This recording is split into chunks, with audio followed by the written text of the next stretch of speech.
To go is wrong. To going is right. But wait a second. I thought one of the most basic rules in English is that the infinitive of the verb is always to go, to eat, to take. Well, in this video, I'm going to show you why this is wrong and why you should use to plus the ing form to going, to taking, to eating instead. Are you ready? Okay, first things first. I'm not saying that to go is always wrong. I'm just saying that it's not always right.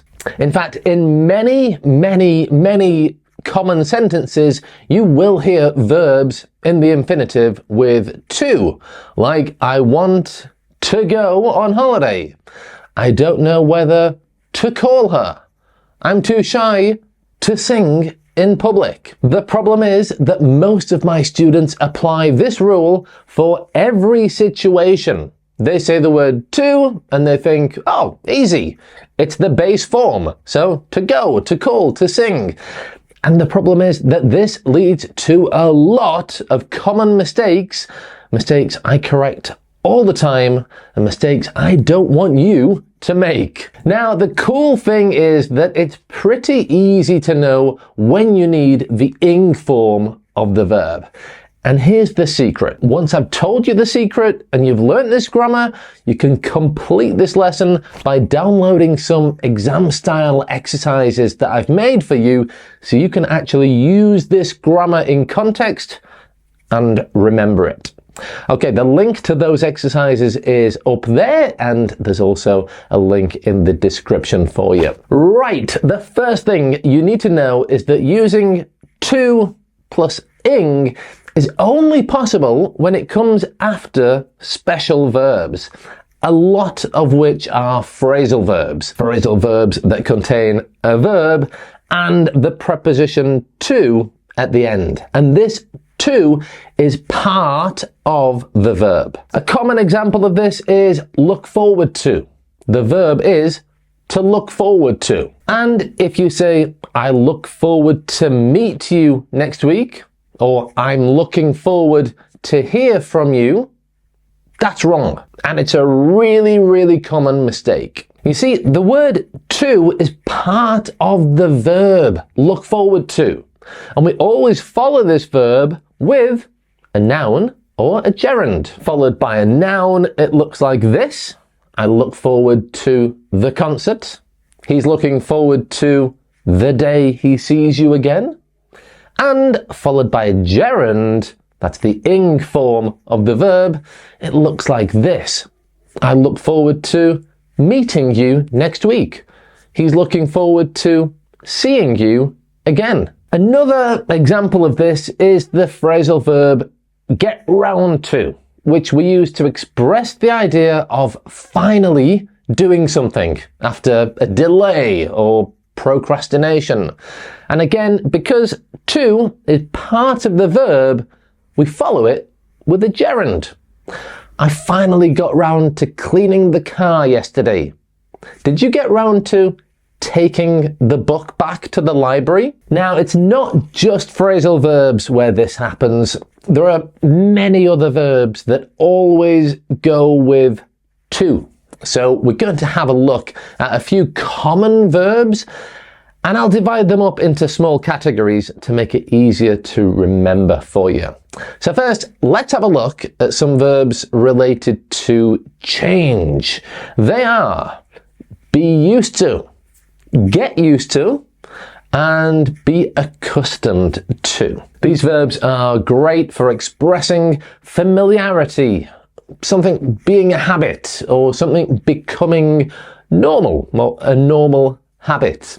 And again, like with the phrasal verbs that we looked at the beginning of this video, these verbs are always followed by the noun or gerund. So with a noun, after 3 years, we're finally used to this country. With the gerund, after 3 years, we're finally used to living in this country. A more formal way to say the same thing is with the expression to be accustomed to. but it means the same thing. So after 3 years, we're finally accustomed to this country, or after 3 years, we're finally accustomed to living in this country. Another example, my sister never got used to the big city. That's with a noun. And with a gerund, my sister never got used to living in a big city. So again, these are really, really common verbs, and it's also a really, really common mistake. And in fact, another really, really common mistake is knowing the difference between be used to, get used to, and used to in the past, which if you have a problem with, I recommend you watch that video next. There, I teach you everything you need to know about those verbs. Okay, the next two verbs we're going to look at are to confess to and to admit to, because, well, they have a similar meaning. So we use these verbs when basically someone says, yes, it was me, I did it, I'm responsible. And these verbs are followed by the noun or gerund. So the burglar confessed to the crime. Noun, and followed by a gerund, the burglar confessed to stealing the money. We admitted to our big mistake, noun, and with the gerund, we admitted to making a big mistake. Okay, now we have a couple of strong formal verbs, which mean that you are against something, you don't like something, or you don't want something to happen. These verbs are oppose to, be opposed to, and object to. Again, to is part of these verbs, so we follow them with the noun or gerund. You can say, the politicians strongly oppose to changing this law. You can say, the politicians are strongly opposed to changing this law, and they mean the same thing, okay? You can also say, we object to working overtime without extra pay. They're all using the gerund, and just like with the previous examples, where we can use the gerund, we can use a noun. So you could say, the politicians are strongly opposed to the change. Or we object to more work without extra pay. Okay, now for a few verbs we use to show that we have passion for something. They are to be dedicated to be devoted to, and to be committed to. Guess what? To is always part of those verbs, and guess what? We follow them with the noun or gerund. For example, my grandparents were dedicated to helping their community.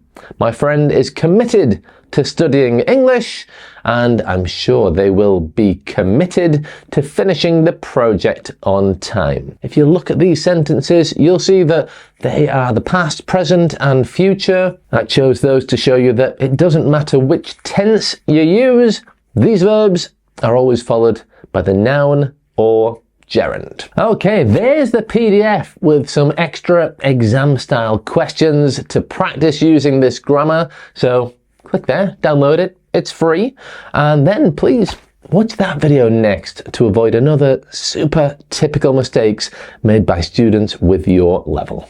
Subscribe, blah de blah, you know what to do if you like this channel, and bye for now.